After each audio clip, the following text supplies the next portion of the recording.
It was a cool, quiet evening in the suburban neighborhood.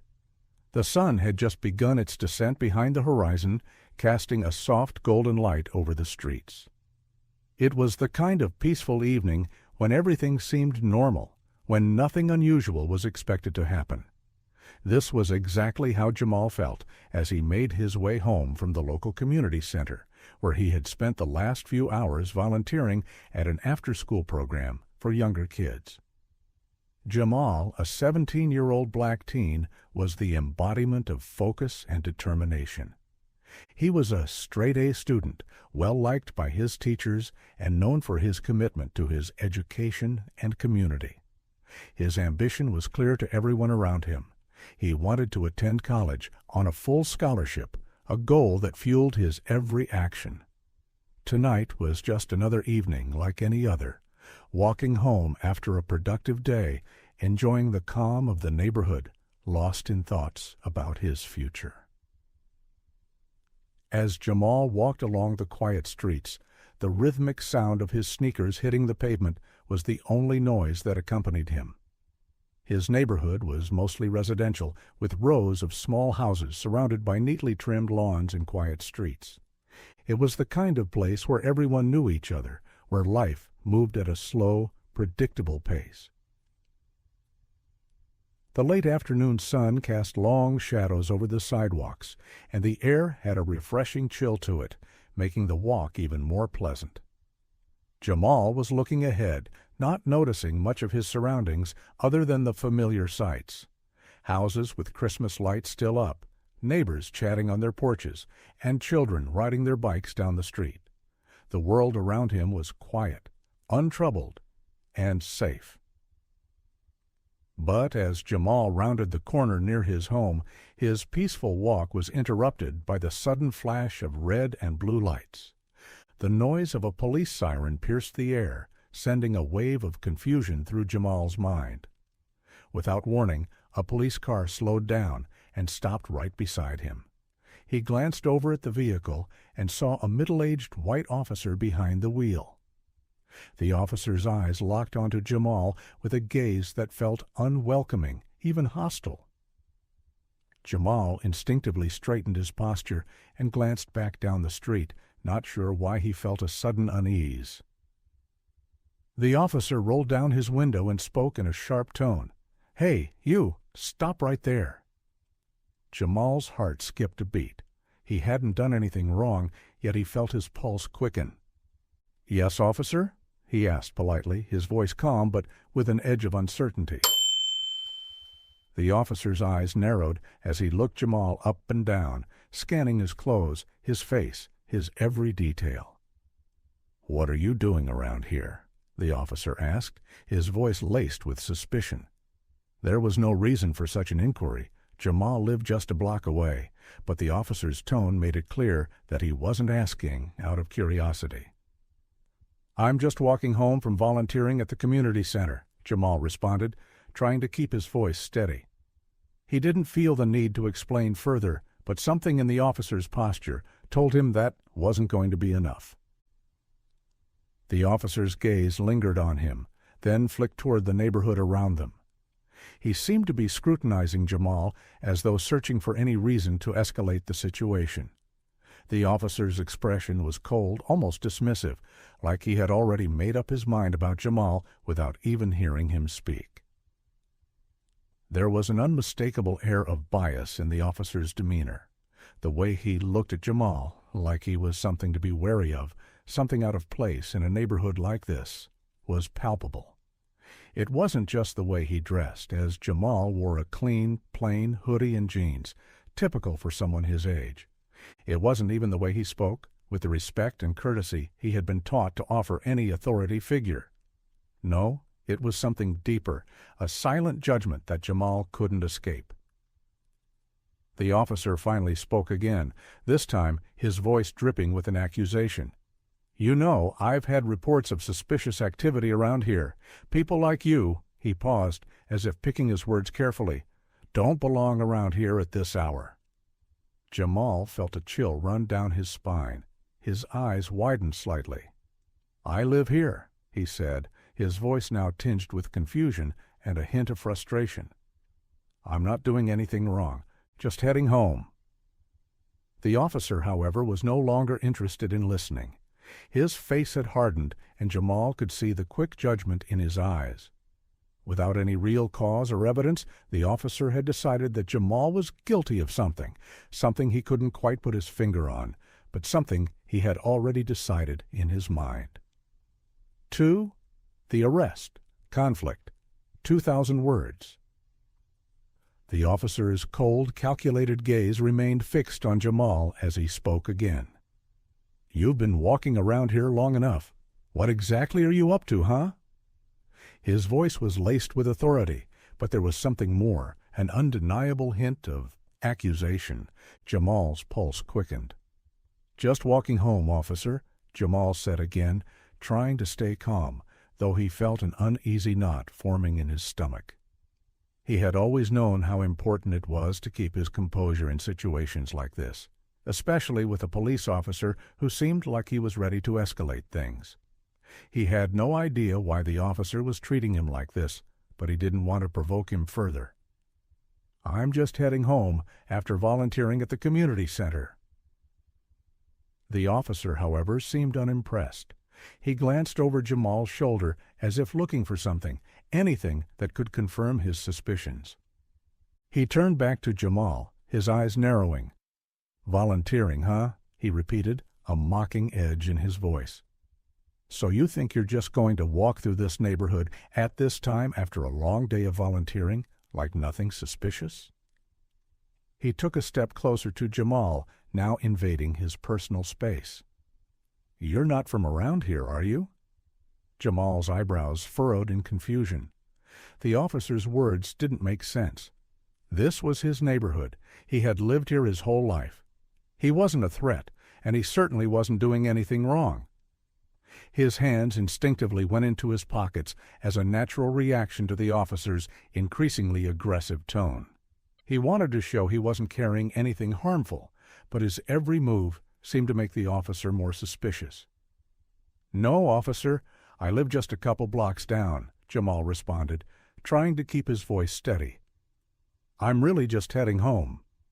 He gestured down the street to his house in an attempt to explain further. But the officer didn't want explanations. The suspicion in his eyes deepened as he took another step forward. "You really think I'm just going to let you walk away, huh?" he growled. "We've had reports of someone stealing from the stores around here. People like you." He paused again, emphasizing the words. "You've got the right look. I think you've been up to something, and I'm not buying your story." Jamal's breath caught in his throat. "What? Stealing?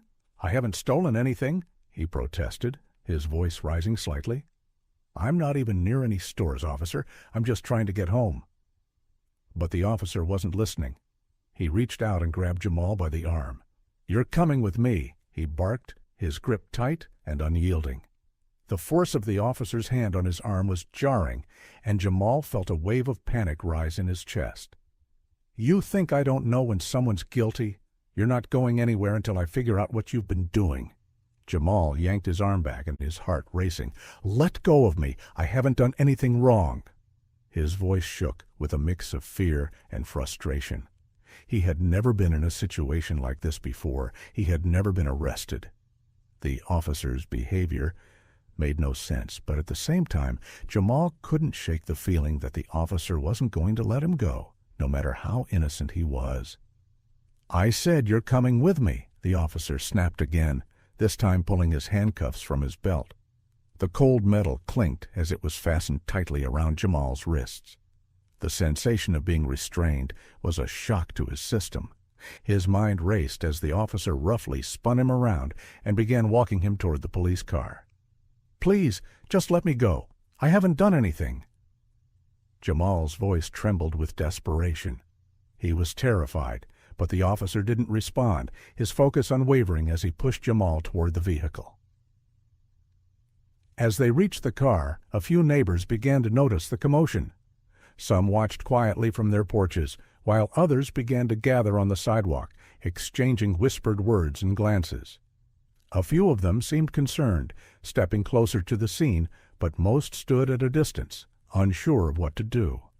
Some even murmured, seemingly unsure whether to speak out or not. One of the neighbors, a middle-aged man named Mr. Harris, called out to the officer, "Hey, what's going on here? Is everything okay with that boy?" His tone was cautious, but there was a clear hint of concern. The officer glanced at Mr. Harris briefly, but didn't respond. Instead, he continued to push Jamal toward the back of the patrol car. "Stay out of this, Harris," the officer muttered. "This doesn't concern you." But Mr. Harris wasn't done. He stepped closer to the officer. "I know that kid. He's one of the good ones, officer. He doesn't cause any trouble. What's he done?" The officer's eyes narrowed, but his grip on Jamal tightened. "He's guilty of something," the officer muttered under his breath. "We'll sort it out at the station." A few others from the neighborhood began to speak up, but they were met with harsh glares from the officer, silencing any further questions. It was clear that the officer wasn't going to back down, no matter how many people spoke up in Jamal's defense. Jamal's mind was spinning. He could hear the murmurs of confusion and concern around him, but the officer seemed to block out everything, focused solely on his misguided mission. Before Jamal could protest further, he was shoved into the backseat of the police car. Back at home, Jamal's parents had just finished dinner when the phone rang. His mother, Mrs. Anderson, picked it up, expecting a call about her son's day, perhaps an update on his community work or a mention of a recent school project. "Hello?" she answered, but her voice faltered when the voice on the other end spoke. "This is Officer Stevens from the City Police Department. I'm calling to inform you that your son, Jamal Anderson, has been detained." The words hit Mrs. Anderson like a punch to the stomach. She felt her breath catch in her throat, her mind racing. "What? Why? What's happened?" "He's been arrested on suspicion of theft. He's being brought to the station now. You can pick him up shortly, but he'll need a lawyer." Mrs. Anderson's world spun around her. "My son? Theft? That's impossible. He's done nothing wrong. What do you mean?" The officer's voice was cold. "I'm sorry, ma'am. You'll need to speak with the detective when you arrive. Good night." As Mrs. Anderson hung up the phone, tears welled up in her eyes. She couldn't process what had just happened. Jamal had always been a good kid. There was no way he was involved in anything criminal. She rushed to her husband, Mr. Anderson, who was sitting in the living room reading the newspaper. "Brian, something's happened. Jamal's been arrested. They say he stole something." "I don't understand," she whispered, barely able to speak through her shock. Mr. Anderson immediately stood up, his face going pale. "What? No. That's not possible. Jamal doesn't steal. He's worked so hard for everything." They both rushed to the police station, their minds filled with fear and disbelief. When they arrived, they found Jamal sitting in a holding cell, his hands still cuffed, his face pale and tired from the stress of the ordeal. His parents rushed to his side, but there was nothing they could do. Jamal looked up at them, his eyes full of fear, but also guilt that he hadn't been able to avoid the situation. "I didn't do anything," he whispered hoarsely. "I swear I didn't." Mrs. Anderson held him tightly, tears streaming down her face. "We know, Jamal. We know." Her heart broke for her son, who had always tried so hard to do the right thing. The family decided then and there they would hire a lawyer. This wasn't just about Jamal. It was about standing up for what was right and making sure justice was served. 3. The court case. Rising tension. 2,000 words. Preparation for court. As the days passed, Jamal's lawyer, Mr. Harrison, began his investigation into the case with a sense of determination. He knew that the officer had made a hasty, unjustified decision to arrest Jamal, but the challenge ahead of him was clear: proving it. Mr. Harrison spent hours reviewing surveillance footage from local stores, talking to witnesses who had been present during the arrest, and gathering as much evidence as possible to build a defense. He tracked down a few neighbors who had witnessed the arrest and who had been vocal in their support for Jamal. Some had even recorded the incident on their phones. "Jamal's a good kid. One of the witnesses, Mr. Harris, had said when Mr. Harrison met with him. He was just walking home, like he always does. He wasn't causing any trouble, officer or no officer. I don't know what that cop was thinking, but Jamal doesn't belong in this mess. The lawyer smiled gratefully. Thank you, Mr. Harris. Your statement will be valuable. Mr. Harris, along with a few other neighbors, agreed to testify in Jamal's defense. Despite the growing body of evidence, the officer, Officer Stevens, remained arrogantly confident. He refused to believe he had done anything wrong. Even as the evidence mounted against him, he stuck to his story that Jamal had been acting suspicious and that he had simply been doing his job. His belief that Jamal was guilty, based solely on the color of his skin and the area he was walking through, was unshaken. In his mind, Jamal was just another troublemaker from the wrong side of town. He was convinced that the case would go in his favor, and he had no intention of backing down, no matter what evidence the defense team uncovered. The day of the trial arrived, and Jamal walked into the courtroom with his head held high, though his nerves were evident in the slight tremble of his hands. He had never been inside a courtroom before, and the weight of the situation was overwhelming. But he had a strong support system, his parents, his lawyer, and a few of the witnesses who had stood by him. As he took the stand, he looked directly at the judge, determined to tell the truth. "I didn't do anything wrong," Jamal began, his voice steady but with the faintest hint of emotion. "I was just walking home after volunteering, minding my own business. The officer stopped me for no reason and accused me of stealing. I told him over and over that I hadn't done anything wrong, but he didn't listen. He didn't even give me a chance to explain. He just arrested me." Jamal's testimony was clear, but he struggled to maintain his composure as he recalled the humiliation he had felt during the arrest.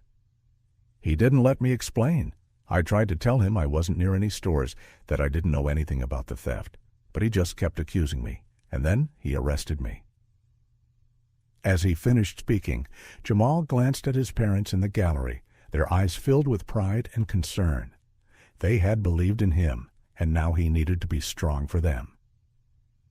Next came the cross-examination, and the tension in the courtroom reached its peak. Mr. Harrison stood up from his seat, his gaze sharp as he approached the witness stand where Officer Stevens sat, looking unfazed, as if he was certain the case would end in his favor. "Officer Stevens," Mr. Harrison began, his voice calm but firm, "you arrested my client, Jamal Anderson, without any evidence, didn't you?" The officer straightened in his seat, his confidence unwavering. "I had reason to believe he was involved in the thefts. He was acting suspiciously," he replied, his voice dripping with conviction. Mr. Harrison didn't flinch. "You had no evidence, no witnesses, no proof. You just decided that Jamal, because of the way he looked, was guilty." The officer's face flushed with annoyance, but he refused to back down. He was in the wrong area, at the wrong time. He's not from around here. He looked like he was hiding something. I've seen it before. "Is that your basis for arresting him?" Mr. Harrison asked, his voice rising with incredulity. "The way he looked? Is that how you do your job? By assuming guilt based on someone's appearance?" The officer shifted uncomfortably in his seat, but maintained his defiant posture. He was acting suspicious. Mr. Harrison pressed further. "So, because Jamal was walking through a neighborhood that you deemed unsafe, you decided to arrest him. But you didn't check for any actual evidence, did you?" "No," Officer Stevens admitted reluctantly. "But my experience told me something was off." Mr. Harrison turned toward the judge and the jury, his expression one of disbelief. "Ladies and gentlemen of the jury, this officer made an arrest based on his biases, on assumptions and prejudice. He didn't have a shred of evidence to justify his actions, and yet he took away Jamal's freedom." The courtroom fell silent as the weight of Mr. Harrison's words sank in. The officer's defensiveness had only made his position weaker, and the jury was beginning to see through the flimsy rationale for Jamal's arrest. With the stage set, Mr. Harrison turned to the evidence that had been gathered. He introduced video footage from the nearby store, which clearly showed that Jamal had never been near the scene of the alleged theft. In fact, Jamal had been walking in the opposite direction, far away from the area where the crime had taken place. This footage, Mr. Harrison said, proves that Jamal wasn't even in the vicinity of the store at the time the theft occurred. He couldn't have committed the crime, as he was nowhere near the scene. The prosecution tried to argue that the video footage was irrelevant, but the evidence was undeniable. The footage, time-stamped and clear, showed Jamal walking calmly down the street, nowhere near the store or the area where the theft had happened. But that wasn't all. Eyewitnesses also came forward to testify in Jamal's favor. Several neighbors who had seen the entire arrest process described how Jamal had remained calm and respectful when approached by the officer. One neighbor, Mrs. Green, testified that she had watched the entire interaction and had never seen Jamal act in a way that would justify an arrest. "He was just walking home like any other kid," Mrs. Green said from the witness stand. "I didn't see anything suspicious. The officer was the one acting strange, not Jamal." Another witness, Mr. Harris, who had been one of the first to speak out during the arrest, provided further testimony. "Jamal didn't fight back. He didn't try to run. He was just trying to get home. The officer was the one causing a scene." As the evidence continued to stack against him, Officer Stevens's confidence began to crumble. He had no response to the video footage or the eyewitness testimony. The pressure was mounting, and he could feel the weight of his wrong decision pressing down on him. As the trial continued, a twist no one expected unfolded. Mr. Harrison, Jamal's lawyer, had gathered more than just the evidence from the arrest and the store footage. He had done some digging into Officer Stevens's past, and what he uncovered was nothing short of shocking. "Your Honor," Mr. Harrison began, standing before the court with a file in his hand, "I'd like to bring to the attention of the court a matter that casts serious doubt on Officer Stevens's credibility." The room went silent as the judge looked up, his interest piqued. The jury exchanged uncertain glances, and even Officer Stevens stiffened in his seat. "Go on, Mr. Harrison," the judge replied, his voice serious. Mr. Harrison opened the file, and with a calm but firm tone, he began to outline the officer's history of racial profiling and false accusations. Officer Stevens has been involved in multiple previous incidents where individuals, particularly young black men, have been falsely accused of crimes with no solid evidence. These cases were swept under the rug, but the pattern is clear. The officer has consistently targeted black men in his patrol area. He then presented detailed records of past accusations, reports from other cases where Stevens had wrongfully arrested individuals based on little more than their race. There were even accounts of settled lawsuits and complaints filed by civilians who had been wronged by Stevens' actions. "The pattern here is undeniable, Your Honor," Mr. Harrison continued. "Officer Stevens has a history of targeting young black men, making assumptions based purely on their appearance. This was never about justice. This was about prejudice." The courtroom buzzed with shocked whispers. The judge's face grew darker, and he leaned forward in his seat, clearly disturbed by what he was hearing. "What?" Officer Stevens, visibly sweating now, attempted to speak, but the judge quickly raised a hand, silencing him. "Is this true, Officer Stevens?" the judge demanded, his voice low and filled with anger. "Have you been targeting innocent individuals based on their race?" Stevens hesitated, but his pride refused to let him admit any wrongdoing. "I've been doing my job," he muttered, but his voice lacked conviction. "Your job?" The judge's voice rose. "Is that what you call it? Destroying lives based on prejudice? Making assumptions without evidence?" The entire courtroom was stunned. The officer's arrogance had led him to believe he could get away with this behavior, but now his past was catching up with him. The judge turned toward the jury, his expression somber. "You've heard the facts. This officer has a history of bias. You must consider this when deliberating on this case. There is no room for racial profiling in law enforcement, and this behavior cannot go unchecked. The tension in the courtroom reached its peak as the trial neared its conclusion. Jamal sat on the edge of his seat, his heart racing. He had been through so much, and now he could finally see the light at the end of the tunnel. The jury filed back into the courtroom after deliberation, their faces serious as they sat down. The judge looked around at everyone present, his eyes briefly meeting Jamal's before he spoke. "Ladies and gentlemen of the jury, have you reached a verdict?" the judge asked, his voice steady but grave. The foreman of the jury stood up, holding the verdict in his hand. "We have, Your Honor." The judge nodded, signaling for the foreman to proceed. "Please read the verdict."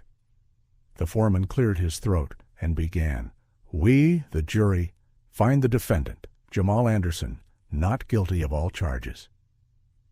A wave of relief washed over Jamal and his family as they heard the words.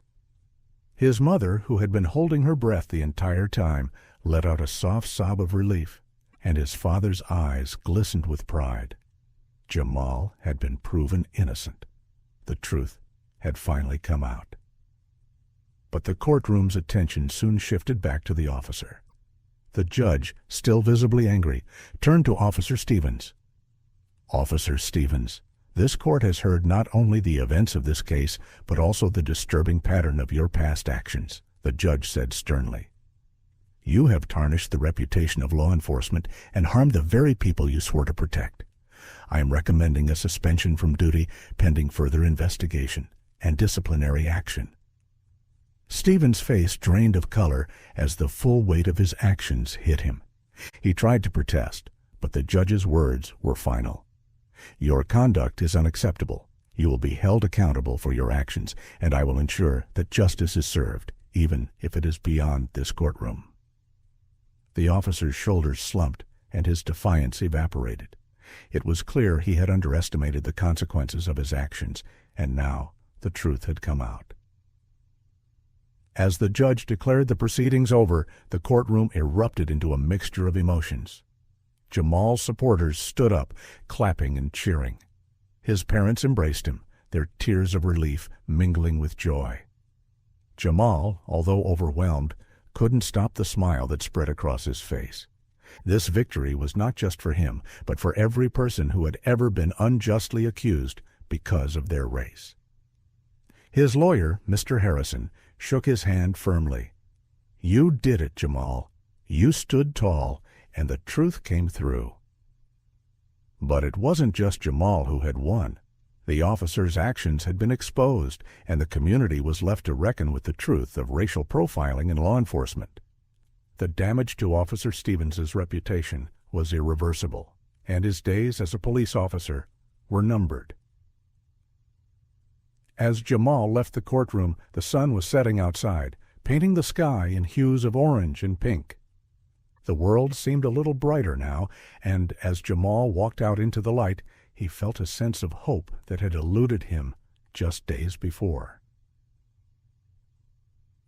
The truth had come out, justice had been served, and Jamal knew that his fight was far from over. It was just the beginning. 5. Conclusion. Resolution. 1,500 words. Public backlash. As the days passed after the verdict, the impact of the trial rippled through the community, and the story of Jamal's wrongful arrest spread far and wide.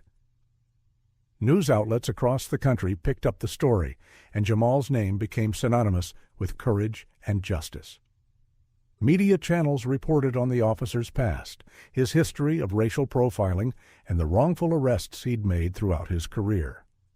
The outrage was immediate, and it wasn't just from Jamal's supporters. It came from people all across the nation who were fed up with the systemic injustice and racial discrimination that still plagued many institutions.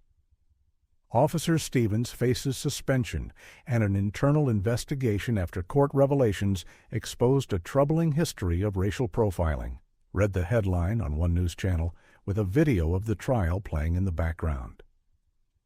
Public opinion on social media was swift and unforgiving as hashtags like #JusticeForJamal and #EndRacialProfiling began trending. The officer's reputation was shattered. He had been trusted to protect and serve, but instead he had been found guilty of abusing his power. His actions were now under intense scrutiny, and many called for him to face criminal charges. Local protests sprang up, demanding accountability and reform in the police department. Stevens was quickly placed on administrative leave, and an internal investigation was launched. The department was under pressure to take further action, not just for Jamal's case, but for the many others who had been wronged by the officer over the years. There was now a strong call for changes in law enforcement practices, particularly in the way officers approached communities of color. Meanwhile, Jamal's life was beginning to change in ways he hadn't imagined. He had become a symbol of hope, a beacon of justice for those who had been unfairly treated. People in his community, and even across the country, saw him as someone who had stood up against injustice, despite the odds. Media outlets wanted to interview him, to hear his story. News programs featured him as a young man who had turned a moment of great adversity into a platform for change. Jamal Anderson, the teenager who fought back against racial injustice and won, has inspired millions with his courage and resilience, one anchor said, as footage of Jamal walking out of the courthouse with his parents played on screen. But it wasn't just about the media coverage. Jamal's peers looked up to him, and people from all walks of life reached out to thank him for his bravery. He had proven that one person could make a difference, that the truth could come to light, no matter how powerful the forces against it were. His parents, who had been with him every step of the way, were overwhelmed with pride. They had always known their son was special, but seeing him stand up in that courtroom, speaking his truth with strength and dignity, left them in awe. Jamal's mother, tears in her eyes, spoke to reporters. "I never imagined something like this would happen to my son, but I always told him, no matter what, to stand up for what's right, and he did just that. We are so proud of him." As the media frenzy died down and things began to return to normal, Jamal found himself reflecting on everything that had happened. What started as an ordinary day had turned into a defining moment of his life, and it had transformed him in ways he was only beginning to understand. He thought back to the moment he was arrested, the fear he felt, and how everything changed in an instant. That fear was still there, but it was mixed with a newfound sense of strength. He realized that even in the darkest of moments, his voice, his truth, was powerful. As Jamal walked through his high school halls, he felt the eyes of his classmates on him. But instead of feeling uncomfortable, he stood tall. He had faced the worst fear any teenager could experience, being falsely accused, and come out on top. He was no longer just a student. He was a symbol of hope, a fighter for justice, and an example of what could be achieved when one person refused to back down. The scholarship offer came a few days after the trial. The university, which had been watching his case closely, extended an offer to Jamal for his perseverance and courage throughout the ordeal. It wasn't just an academic scholarship. It was a recognition of the fact that Jamal had stood up for what was right, even when it seemed like the world was against him. Jamal had always dreamed of going to college, and now that dream was within his reach. He accepted the scholarship, knowing that his future was bright. But he also knew that this was only the beginning. There was still so much work to be done. One evening, as Jamal sat in his room, reflecting on everything that had happened, he made a promise to himself. He promised that he wouldn't let his story be just another news headline. He would continue to fight for justice, not just for himself, but for everyone who had ever been unjustly treated because of their race or background. He thought of the many stories he had heard from friends and strangers alike, stories of unfair treatment, discrimination, and prejudice. Jamal knew that his fight didn't end with his case. It had only just begun. "I'm not done yet," Jamal said to himself, staring at the framed picture of his family on his desk. "I'll keep fighting. I'll keep pushing for change." His words were quiet, but they carried with them the weight of someone who had seen the darkness of the world but had chosen to stand in the light. Jamal wasn't just fighting for himself anymore. He was fighting for everyone who had ever felt voiceless, for everyone who had ever been oppressed. He knew that he had become a voice for the voiceless, and he intended to use it. The journey ahead would be long, and there would be challenges along the way, but Jamal was ready. He was no longer just a teen trying to survive. He was a young man ready to change the world. Jamal's story became one of inspiration, proof that perseverance, truth, and courage could break through the most powerful systems of oppression. And while his journey was just beginning, he knew one thing for sure: he would never stop fighting for what was right. As he walked across the stage to accept his high school diploma, the crowd erupted in applause. Jamal smiled, the weight of his experience now a source of strength as he moved forward, his heart full of hope, his mind focused on the future, and his spirit unbroken. The fight for justice was far from over, but with every step he took, Jamal knew he was making the world a little bit better, one act of courage at a time.